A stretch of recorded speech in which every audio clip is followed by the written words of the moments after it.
Tudo bem com você? Seja bem-vindo e bem-vinda ao canal Vocacionados. Eu sou o Marcel Farias e é um prazer ter você aqui para juntos estudarmos a Palavra de Deus e estamos falando sobre cobiça, aprendendo na Bíblia como homens e mulheres foram vitoriosos, outros nem tanto, mas que o seu exemplo também nos ensina dos males e perigos que é ser cobiçoso ou cobiçosa.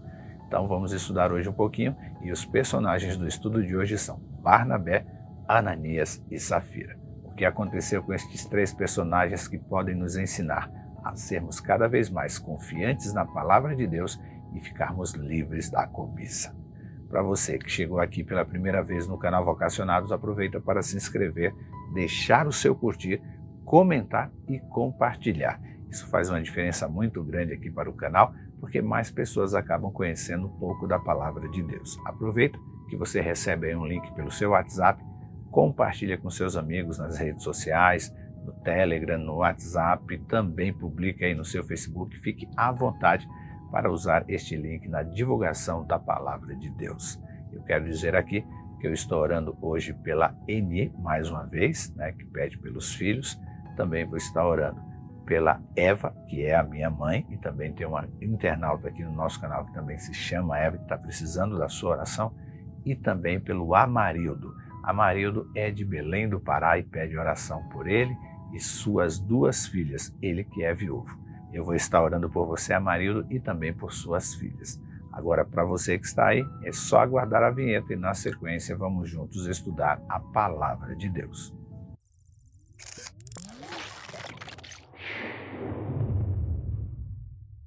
Diz a Bíblia: então José, a quem os apóstolos chamavam de Barnabé, que quer dizer filho da consolação, um levita natural de Chipre, vendeu um campo que possuía e trouxe o dinheiro e o depositou aos pés dos apóstolos.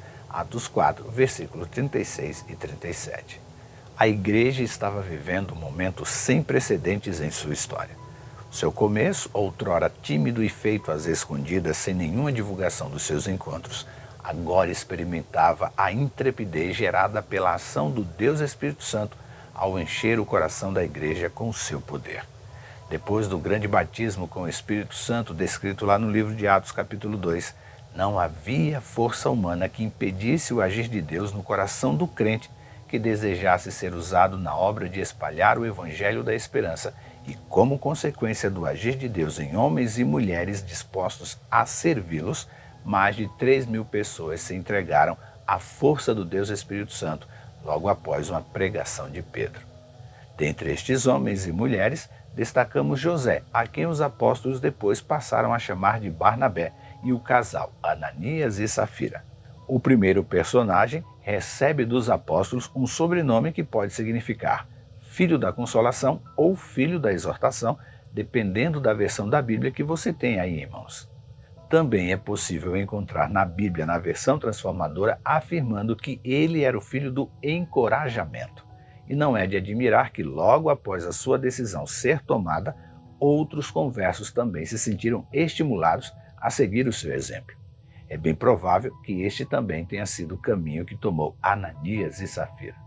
No contexto dos novos acontecimentos na vida da recém-avivada Igreja de Deus, tudo caminhava em perfeita harmonia com a sua vontade.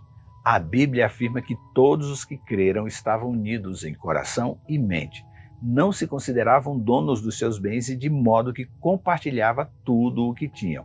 Atos 4:32. É provável que outros crentes também tiveram a mesma atitude que Barnabé, mas por algum motivo o autor de Atos desejou dar visibilidade a este único caso para retratar a grande revolução que o Espírito Santo estava realizando no coração de cada um daqueles que foram cheios do seu poder no dia de Pentecostes. Mas um fato triste e perigoso aconteceu. E se não fosse a intervenção divina para trazer uma solução rápida, colocaria em xeque o verdadeiro reavivamento. O capítulo 5 do livro de Atos começa assim: havia, porém, um homem chamado Ananias que, com a sua esposa Safira, vendeu sua propriedade. Levou apenas parte do dinheiro aos apóstolos, mas com a aprovação da esposa, afirmou que aquele era o valor total e ficou com o resto. Atos 5, versículos 1 e 2. Aqui há uma sucessão de erros nas escolhas feitas por Ananias e Safira, que estão expostos nos 2 primeiros versículos e que precisam ficar claras para mim e para você. E eu vou fazer o caminho inverso para facilitar o entendimento. O que aconteceu é que Ananias leva parte do valor da venda da sua propriedade e entrega aos apóstolos. Ele estava ali fazendo um ato de adoração e louvor com uma oferta voluntária? Sim ou não? Certo esta afirmação? Não, mas calma que eu já vou explicar. Continuando a nossa caminhada reversa na Bíblia, ali encontramos que a sua esposa e ele conspiraram para mentir diante dos apóstolos que aquele havia sido o valor total da venda da propriedade. A partir desta informação, já é possível afirmar que o ato do casal não foi de adoração e louvor com uma oferta voluntária. Isso porque a verdadeira adoração não começa com mentira. Mas deixa eu te perguntar, eles não poderiam ter ofertado o valor que desejasse? É claro, mas o contexto da sua oferta apontava para uma ação coletiva onde todos os crentes agiam de igual modo para mitigar as necessidades dos pobres, órfãos, viúvas e estrangeiros que estavam ali em Jerusalém. E a Bíblia descreve que naqueles dias os crentes agiam de acordo com a vontade de Deus. Da multidão dos que creram era o coração e a alma. Ninguém considerava exclusivamente sua nenhuma das coisas que possuía. Tudo, porém, lhe era em comum. Com grande poder, os apóstolos davam testemunho da ressurreição do Senhor Jesus, e em todos eles havia abundante graça. Não havia nenhum necessitado entre eles, porque todos os que possuíam terras ou casas, vendendo-as, traziam os valores correspondentes e os depositava aos pés dos apóstolos. Então, se distribuía a cada um conforme a sua necessidade. Atos 4, versículos 32 a 35. Para entender com clareza o que estava acontecendo no ajuntamento de crentes ali em Jerusalém, é preciso atentar para a informação do versículo 32 do capítulo 4 de Atos, que é a repetição do que já havia sido dito a respeito deles em Atos 2, 44 e 45. A Bíblia diz: todos os que criam estavam juntos e tinham tudo em comum. Vendiam as suas propriedades e bens, distribuindo o produto entre todos, à medida que alguém tinha necessidade. Ananias e Safira não apenas conspiraram para sustentar uma mentira. Eles atentaram abertamente contra a unidade do ajuntamento de crentes que estavam experimentando as bênçãos dos céus vinda das mãos do Deus Espírito Santo.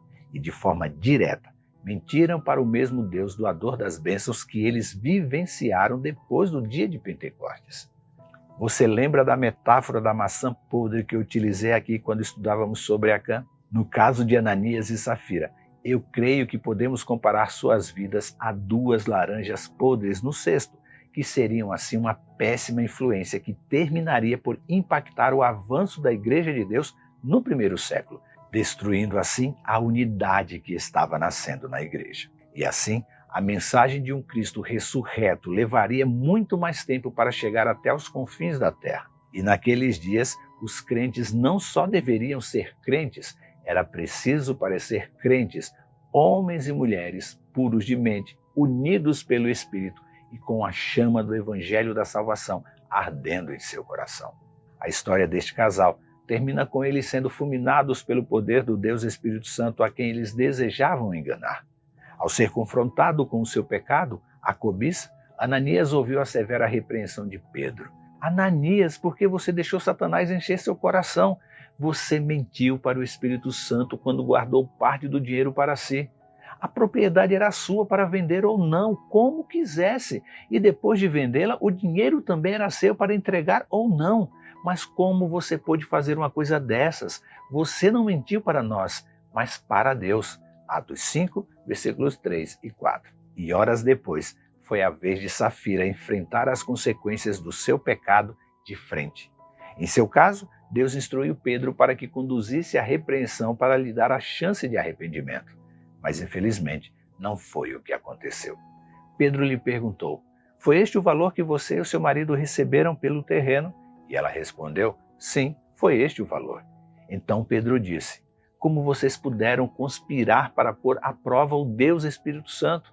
Veja os jovens que sepultaram o seu marido, eles estão logo ali, perto da porta, e também levarão você. No mesmo instante, Ela caiu no chão e morreu. Quando os jovens entraram e viram que ela estava morta, levaram seu corpo para fora e o sepultaram ao lado do seu marido. Atos 5, versículos 8 a 11. Barnabé, Ananias e Safira protagonizaram 2 momentos de ofertas a Deus, mas apenas um foi motivado pelos frutos do Espírito Santo. E no caso de Ananias e Safira, não foi o dinheiro que eles retiveram de Deus o motivo de suas mortes, mas a mentira e o engano. Eles foram movidos por ganância e cobiça, e as consequências deste pecado foi devastador, e Deus os matou por isso. Diante do grande risco para o avanço do evangelho da salvação, Deus se viu forçado a agir para eliminar este pecado do meio da congregação e cortou o mal pela raiz. Deus espera que seus filhos pautem suas vidas e ações guiados pelo Espírito Santo de Deus, para que não caiam em pecado, que exigirão o agir de Deus imediatamente para extirpar o mal do arraial dos santos. Pense nisso, leia sua Bíblia e que Deus nos abençoe. Este conteúdo está no aplicativo Esperança Real e na web rádio Ecoar. Se inscreva em nosso canal, habilite as notificações, deixe o seu curtir, comente e compartilhe em suas redes sociais. E lembre-se, você é participante da vocação celestial para ir ao mundo, pregando o evangelho da salvação a toda criatura. Que Deus te abençoe e até amanhã.